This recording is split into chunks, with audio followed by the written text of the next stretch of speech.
Yeah, I felt that the workshop learning about the 2011 Act was extremely useful. We got to meet other panel members from across Scotland and we were able to share our ideas about what it means in practice.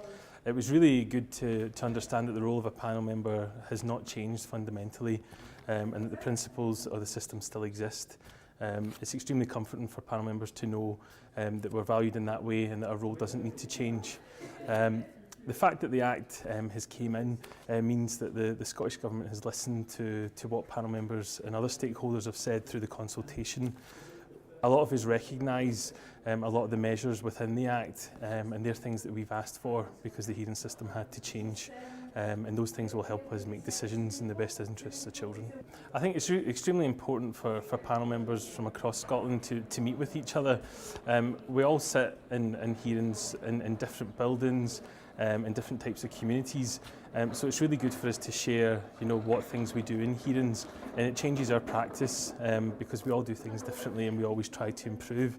I think the fact that the workshop had a part where we were given information but then we were able to discuss it in smaller groups, it makes it more lifelike for us.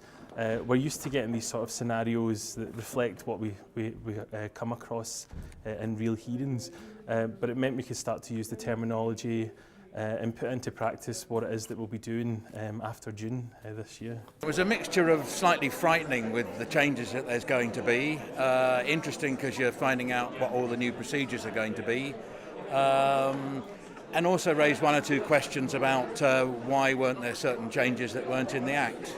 I think the pre-hearing is, instead of business meetings, is perhaps one of the biggest changes that we're going to have, and there seems a lot in there that might be sorted by appeals and case law rather than being clear at the moment about relevant people, for example.